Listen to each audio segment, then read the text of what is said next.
Hey everyone, it's me, Noah Meehan, for the Arc Truth, and just to let you know, I've been pretty sick since Sunday.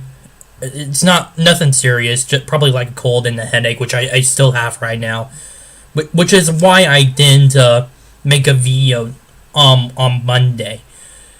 And just to let everyone know, I'm not sure if I'm going to make a video this Friday. That could change because maybe this cold that I have may come back to become a fever, or just because of the stuff that I currently have to do, which is basically write a few essays. So yay, that's a very nice thing to do. So to make up for that, I'm going to be talking about 3 stories, 2 of which actually happened today. For the first story, I'm going to be talking about Sadiq Khan.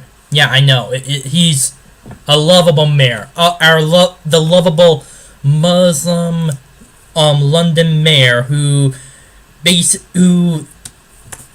doesn't believe that London is falling into lawlessness. He's really pathetic, to be honest.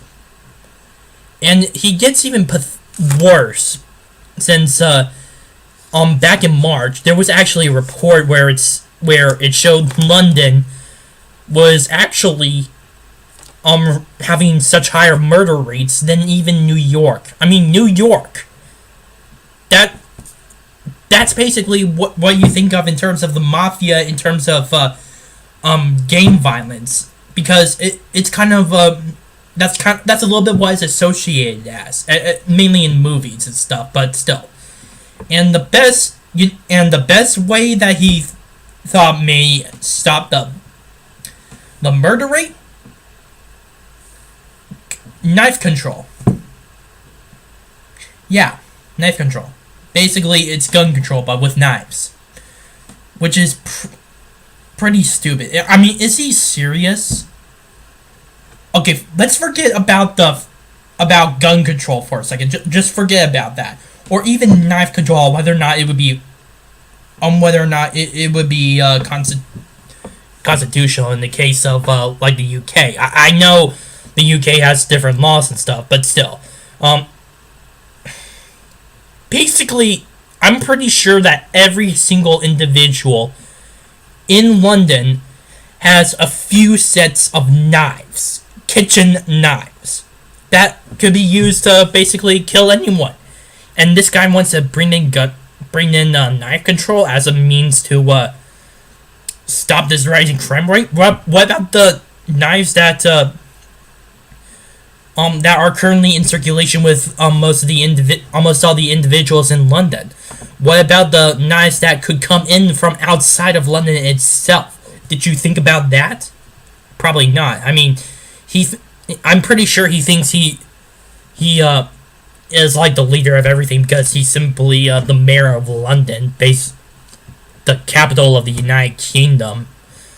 I don't know what goes on in his head sometimes, but that is what he plans to do. There doesn't really seem to be that much opposition in the United Kingdom. Yeah, at least from what I can tell. Personally, again, I think it's really stupid, especially that you could easily define the use of knives in murders for butter cutting knives. I mean, seriously, it's a very big downhill slope. Sooner or later, they're gonna be coming for forks and spoons, which, by the way, no one really uses to attack people. I'm not sure if they would be effective at all, in fact. But yeah, Sadiq Khan is obviously doing something like this, and I think it is really stupid, and I don't think it will actually help out the crime rate decrease. I think you'll actually do the opposite. Now, for the second thing, for Robert Mueller, special counsel who is basically investigating collusion with the Russians in the Trump campaign. So they've already, what he already did was that he ordered the FBI to just storm dang it, I forgot this guy's name again, but he was a personal lawyer of Trump, and I recall him being on the news about I think he was in supposedly claimed to be in Russia, although it was the exact opposite, to be with like strippers or hookers or something. But they obviously raided his apartment. Now this, or well, not his apartment, his home. All because that this guy had some connections with Trump, because he was a personal lawyer. Does he realize that there is a lawyer confidentiality? I mean, that is a right. You can't just simply barge into a lawyer's place without like simply a warrant. And I think this will actually come to bite Mueller in the ass. It wouldn't surprise me if it already has, actually. But yeah, I don't. Ah, damn it. From what I can tell, pretty much a lot of people are pissed about this. You can see it on every YouTube video, and they pretty much say the same thing in terms of lawyer-client confidentiality. I mean, that is, after all, a right, especially the right of privacy. I mean, there are certain exceptions, to be sure, like during the Watergate scandal. During the time of the Watergate scandal, Nixon was ordered to release the tapes of that he recorded in the presidential office. But still, I'm not sure if that actually applies to this situation. I mean, I don't think that this is really going anywhere. The only thing this shows is that basically Mueller is working with the FBI to try to find some kind of dirt on Trump, and he's been working for at least over a year, and so far nothing has happened. No Trump collusion. Yes, there were a few people who were a little maybe trolls who happened to be Russian, and a few other things, including like Michael Flynn.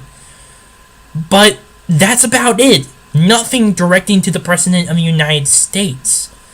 Plus, from what I can tell, Mueller is actually looking into cases that happened like a decade ago, kind of like the the alleged Stormy Daniels affair that supposedly happened in 2006. He's trying to go into that, but again, I think it will eventually come to bite him in the ass. Now, finally, and God, my head hurts. I'm sorry. Mark Zuckerberg testified in Congress today to a committee. I don't recall what committee it is, but it basically had stuff to do mainly on Russia, on Facebook, and hate speech.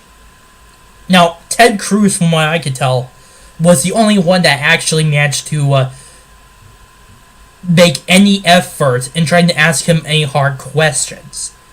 Basically, what was his definition of hate speech? Because it could mean anything. In a liberal perspective, it could mean I'm pro-life, or I'm pro-gun rights.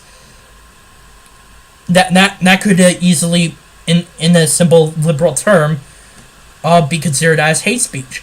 Now, you could also say that the Nazi salute and any association with communism is hate speech, but there are two problems with that. One, even if it was hate speech, does that not mean that they're not protected under the First Amendment, which is basically guaranteeing the freedom of speech and no laws that infringe upon it can be passed? And number two, isn't it a little bit hypocritical that some people like communists could easily advocate for Joseph Stalin and not be attacked for it, especially by executives in Facebook. That is completely hypocritical. I say it's either it's both the far right and the far left, or it's neither the far right or the far left in terms of censorship. Which again, it leads back to the first problem of First Amendment, because obviously the First Amendment trumps even Facebook's policy on its definition of hate speech, which again is very much BS, because everyone knows hate speech is free speech, no matter how you say it. Especially even if you did it as like a joke, like Count Dacula did with his girlfriend's pug, where he taught the pug how to do a Hitler salute. That obviously reveals a huge amount of hypocrisy, and it obviously shows the how broad this definition of hate speech is, and that is a problem, because when the hate speech definition is broad, that could put anything, and I mean anything, could be hate speech. Even if it were, say, in terms of a liberal perspective, I support a gay marriage. Oh, that would be hate speech against straight people. I don't know. But the point is, it's a broad definition, and it's not simply an idea that can be defined, because this hate speech is would be very controversial, but it is nonetheless still free speech, because you're saying it out loud and you're basically saying it over your own opinion. Again, it's just like the Count Dacula video of the pug doing the Hitler salute. So, hopefully there may be something that will happen. Maybe Mark Zuckerberg and the Facebook executives could actually be afraid of people like Ted Cruz and a little bit of this committee over what is happening. But I don't think so. I see a small chance of that happening. For right now, I don't think much is gonna change. I don't think they're gonna try to redefine hate speech as part of free speech. I don't think they're going to stand up for free speech. Hell, I don't even think they're going to change their policy toward conservatives, especially conservatives who happen to be working for Facebook. That is a big problem, especially in the liberal companies like Facebook. And that is something that needs to be addressed, unfortunately. I don't know if that's going to happen or not, but who knows? Things could be things could change. My name is Noah Meehan from the Arc of Truth. Please share this video, like this video, subscribe, and comment down below. Bye.